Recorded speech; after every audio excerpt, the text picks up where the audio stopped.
ಹೆಸರು ಯುವರಾಜ್ ಅಂತ. ಅಂಬೇಡ್ಕರ್ ಸೇನೆ ವಕೀಲರು ನಾವು. ವಿಶೇಷವಾಗಿ ಇವತ್ತು 21 ಅಂಬೇಡ್ಕರ್ ಸೇನೆ ವತಿಯಿಂದ ಅದ್ದೂರಿ ಕನ್ನಡ ರಾಜ್ಯೋತ್ಸವನ ಇವತ್ತು ನಮ್ಮ ಸೋಂಪುರ ಹೋಬಳಿಯಲ್ಲಿ ಇವತ್ತು ಆಯೋಜನೆ ಮಾಡಿದ್ದು. ವಿಶೇಷವಾಗಿ ಎಲ್ಲ ಕನ್ನಡ ಶಾಲೆಗಳಿಗೆ ನೋಟ್ಬುಕ್ ವಿತರಣೆ ಮಾಡೋದು ಹಾಗೂ ಅಂಗವಿಕಲರಿಗೆ ವೀಲ್ಚೇರ್ ವಿತರಣೆ ಮಾಡೋದ್ರ ಮುಖಾಂತರ ಈ ಸಲ 2ನೇ ವರ್ಷದ ಕನ್ನಡ ರಾಜ್ಯೋತ್ಸವಕ್ಕೆ ನಾವು ಚಾಲನೆ ನೀಡಿದ್ದೀವಿ. ಮೊದಲನೇದಾಗಿ ಇವತ್ತು ಕಾರ್ಯಕ್ರಮದ ವಿವರ ಬೆಳಗ್ಗೆ 10 ಗಂಟೆಗೆ ಧ್ವಜಾರೋಹಣ ಆಯಿತು.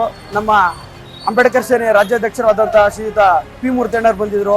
ನಮ್ಮ ಅಂಬೇಡ್ಕರ್ ಸೇನೆ ಜಿಲ್ಲಾಧ್ಯಕ್ಷರಾದಂಥ ಶ್ರೀಯುತ ಟಗರು ಶಿವರವರ ನೇತೃತ್ವದಲ್ಲಿ, ಪದಾಧಿಕಾರಿಗಳ ನೇತೃತ್ವದಲ್ಲಿ ಹಾಗೂ ಇಲ್ಲಿನ ಮುಖಂಡರಾದಂಥ ಶ್ರೀಯುತ ಗೋವಿಂದರಾಜಣ್ಣವರು ಹಾಗೂ ಶ್ರೀಯುತ ಚಂತಿಮಣ್ಣನವರು ಹಾಗೂ ಎಲ್ಲ ಅಂಬೇಡ್ಕರ್ ಸೇನೆ ಪದಾಧಿಕಾರಿಗಳ ನೇತೃತ್ವದಲ್ಲಿ ಇವತ್ತು ಧ್ವಜಾರೋಹಣ ಕೂಡ ಆಯಿತು.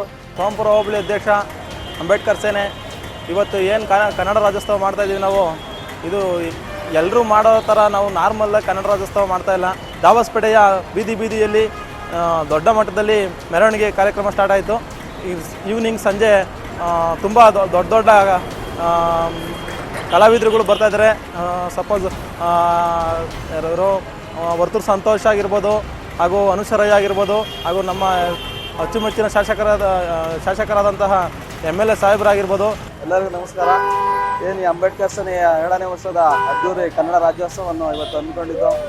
ಒಂದು ವಾರದ ಮುಂಚೆಯಿಂದ ಎಲ್ಲ ಸರ್ಕಾರಿ ಶಾಲೆಗೆ ಬುಕ್ಸು ಮತ್ತು ಅಂಗವಿಕಲರಿಗೆ ವೀಲ್ಚೇರ್ಗಳನ್ನ ವಿತರಣೆ ಮಾಡೋದ್ರ ಮುಖಾಂತರ ಇವತ್ತು ಬಾಬಾ ಸಾಹೇಬ್ ಅಂಬೇಡ್ಕರ್ ಅವರು ಭುವನೇಶ್ವರಿ ತಾಯಿಯ ಮೆರವಣಿಗೆಯನ್ನು ರಾಜಬೀದಿಗಳಲ್ಲಿ ಸೋಂಪುರದಲ್ಲಿ ತುಂಬ ಅದ್ಭುತವಾಗಿ ಮೂಡಿಬಂದಿದೆ.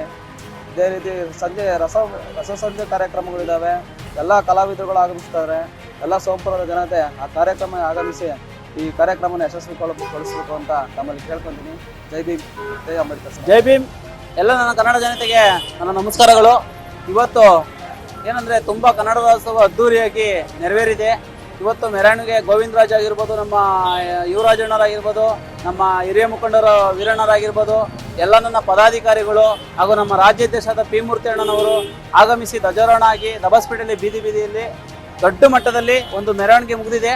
ಇದೇ ಸಂಜೆ ಇವತ್ತು KH ಮುನಿಯಪ್ಪ ಸಾಹೇಬರಾಗಿರ್ಬೋದು, ಪ್ರತಿಯೊಬ್ಬರು ಕಲಾ ತಂಡಗಳು ಆಗಿರ್ಬೋದು ಎಲ್ಲರೂ ಬರ್ತಾ ಇದ್ದಾರೆ. ದಯವಿಟ್ಟು ನನ್ನ ಜನತೆಗೆ ಏನು ಹೇಳೋಕ್ಕೆ ಇಷ್ಟಪಡ್ತೀನಿ ಅಂದರೆ, ಈ ಸಂದರ್ಭದಲ್ಲಿ ಕನ್ನಡ ಉಳಿಸಿ ಕನ್ನಡ ಬೆಳೆಸಿ ಅಂತ ಹೇಳೋಕ್ಕೆ ಇಷ್ಟಪಡ್ತೀನಿ.